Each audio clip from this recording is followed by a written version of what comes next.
Hey, bowling super fans, welcome back to Earl's Journey to 900. Episode 13 is on the way. Emil Williams Jr., Tom Frenzel to my left. And before we get started, let's just recap what we have seen so far this season.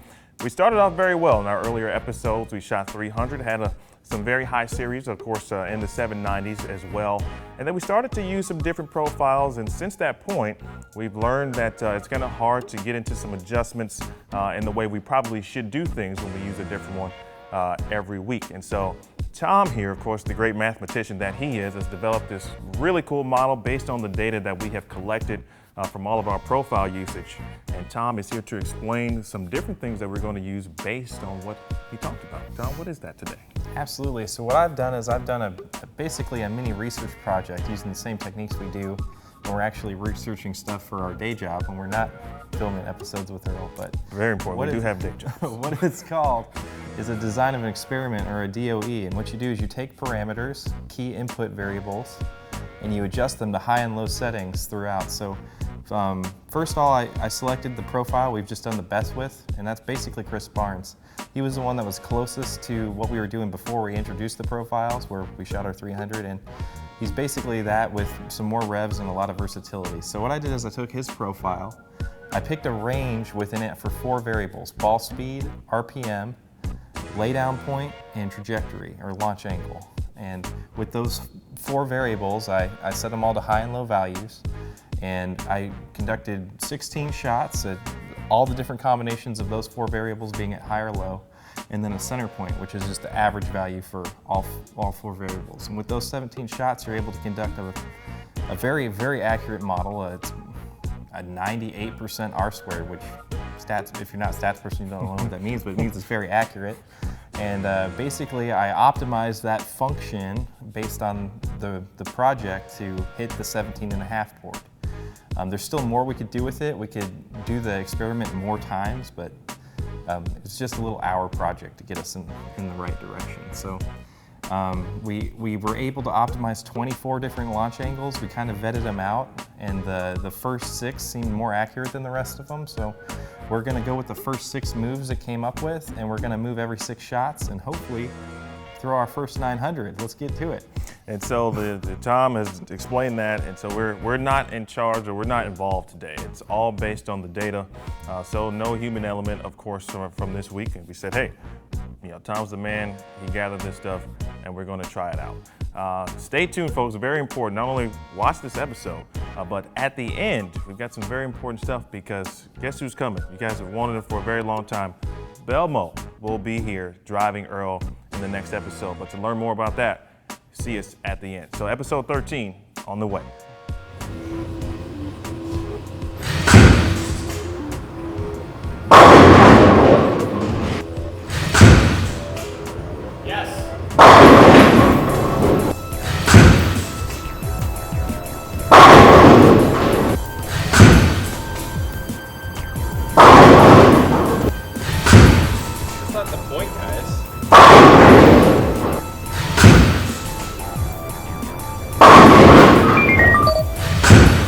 Out of that one too. Come on, ball.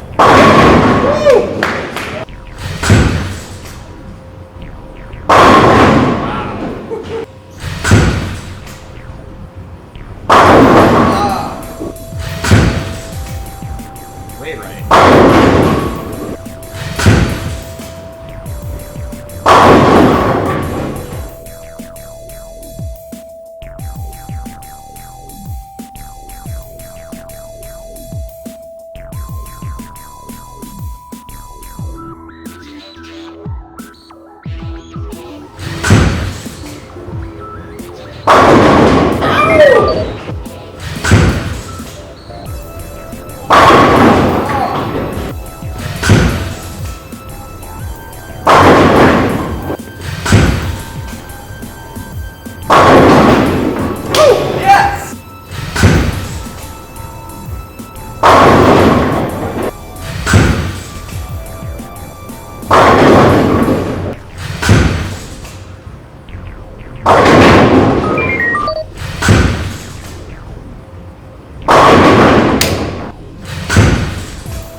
All right, Earl did his thing, 730. Yeah, we know, 10 pin on the first shot. It's one of those things that's just been happening, but you know, it is what it is. But you know, Earl did his thing, but you know, Tom, I like what we saw today. I think we've got something that we can utilize for next season, of course. And would you agree with that? I absolutely agree with that. This project was just a little short 1 hour project, and in 1 hour we got enough data to get him to shoot 730. So, you know, that's not our highest set ever, but it's definitely back on track from what we've seen the last few weeks. So I'm very excited about the results. We did have 10 pins still.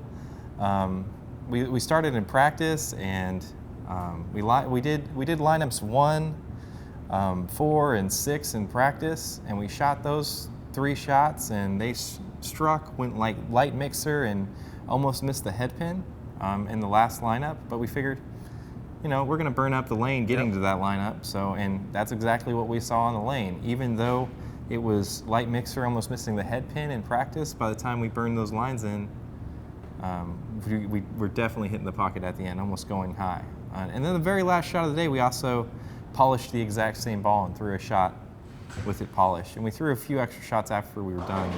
And going from sanded to polished with this ball actually probably pretty much took us from high in the pocket to extremely light in the pocket. So that difference in the polish is a board or 2 at the pins, and it's basically either side of the pocket. So there's some argument that ball changes might be okay. I still don't think I'd ball change coming off a 600, but that's a popular subject. So there's one more thing I wanted to talk about, and it's kind of how the model was optimized. We optimized it for half board moves, which potentially kept the lines a little too close for each other. So if we were going to do 6 moves again, I would probably go for whole board or maybe board and a half moves to help him be even a little bit lighter in the pocket at the end of the night. So instead of going high, we're closer to flush. And also just doing the data a couple more times and developing the model to get it more lined up. I tried to line him up for 17 and a half. On average, we were closer to about 17 at the pin. So there's definitely room to improve it, but overall it was a great first try. Looking forward to seeing more from the data model. But folks, next week, Belmo will be in the building driving Earl. Want to see some behind the scenes coverage? We went behind the scenes with Belmo. Take a look at this.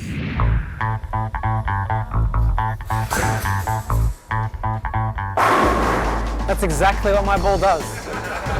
Okay, if I want to shoot 900 and I was bowling lead, I would know that I could not start there. Don't let me down like the first frame, Earl. It really is remarkable. It's remarkable. All right, Earl, do me proud. Maybe. All right. How does Earl feel about high fives? Is he like it? Good shot, Earl. I know that looks exciting to you. It definitely was exciting for us, and it was very cool for Belmo to be here, and definitely go behind the scenes with him. If you want the entire session of behind the scenes footage with Belmo, be sure to subscribe to bowl.com/thecore. He will also be in the Core Facebook group answering questions as soon as the episode is posted. We'll have the time for you at a later date, but don't forget bowl.com/thecore for all of your behind the scenes action. Well, for Tom Frenzel, my name is E.A.R.L Williams Jr., Jason Thomas behind the camera.